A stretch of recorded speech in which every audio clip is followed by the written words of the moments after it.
Shalom, selamat pagi. Sate pagi hari ini bertemakan Terminal Transit Kehidupan. Adapun firman Tuhan terambil dari Bilangan pasal 20 ayat 4 sampai dengan 5. Mengapa kamu membawa jemaat Tuhan ke padang gurun ini, supaya kami dan ternak kami mati di situ? Mengapa kamu memimpin kami keluar dari Mesir untuk membawa kami ke tempat celaka ini, yang bukan tempat menabur, tanpa pohon ara, anggur dan delima, bahkan air minum pun tidak ada? Seorang hamba Tuhan yang dipakai secara luar biasa bernama Smith Wigglesworth berkata, "People come with their needs. They ask, they go away still with their needs, because they do not faithfully wait to receive what God has promised them." Artinya, kita datang kepada Tuhan dengan segala kebutuhan kita, namun kita tidak menikmati janji Tuhan karena kita tidak menantinya dengan iman. Satu kunci yang menjadi kegagalan kita adalah ketidaksabaran kita di dalam menantikan janji Tuhan, seperti yang dialami oleh bangsa Israel yang dibawa keluar dari Mesir dan harus menempuh berbagai tempat transit untuk tempat ketujuan akhir. Namun, di tengah perjalanan ini mereka tidak tahan uji terhadap berbagai situasi sulit yang mereka hadapi. Mereka menggerutu dan berkata, "Mengapa kamu memimpin kami keluar dari Mesir untuk membawa kami ke tempat celaka ini, yang bukan tempat menabur, tanpa pohon ara, anggur dan delima, bahkan air minum pun tidak ada?"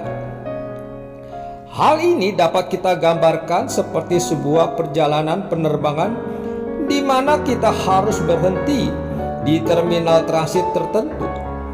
Kita dengan sabar dan tekun duduk menunggu menantikan penerbangan berikutnya yang akan membawa kita menuju kota tujuan. Namun, jika diterapkan dalam konsep rohani, kebanyakan orang percaya mengalami kegagalan untuk melalui proses ini. Kita panik ketika situasi yang kita hadapi tidak sesuai dengan apa yang kita harapkan. Padahal, padang gurun, kekeringan, kelaparan, kegersangan yang kita hadapi di dalam kehidupan ini tidak sebanding dengan kemakmuran dan keindahan tanah Kanaan yang dijanjikan. Kita menjadi lelah dan berhenti berharap. Demikianlah bangsa Israel hanya terhenti di terminal transit padang gurun dalam rute penerbangan Tuhan yang bertuliskan Mesir ke Kanaan, tanpa pernah mendarat di kota tujuan Tuhan. Yusuf harus menjalani kehidupan yang sangat getir ketika ia dijual menjadi budak, difitnah dan dimasukkan penjara sebagai terminal transit selama 13 tahun sebelum Tuhan membawanya dari budak menjadi penguasa di Mesir. Demikian pula dengan Daud, bertahun-tahun melarikan diri dan menderita karena kejahatan hati Saul yang ingin membunuhnya, sebelum Tuhan memunculkan sebagai Raja Israel. Daud berkata, "Inilah penghiburanku dalam sengsaraku, bahwa janjimu menghidupkan aku."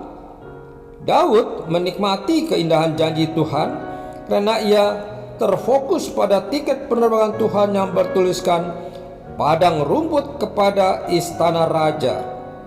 Demikianlah kita belajar untuk percaya kepada Tuhan dan melalui terminal transit kehidupan ini dengan mata rohani yang terfokus pada janji Tuhan. Jangan biarkan iman kita terkecoh dengan kesusahan yang sementara sehingga kita kehilangan kemuliaan Tuhan.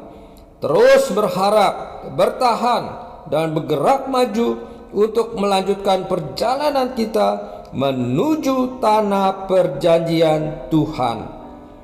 Amin. Mari kita berdoa. Bapa Surgawi, aku mau terus memandang janji-janji-Mu, sehingga aku sanggup bertahan di transit kehidupan yang tidak menyenangkan sekalipun. Di dalam nama Tuhan Yesus aku berdoa. Amin.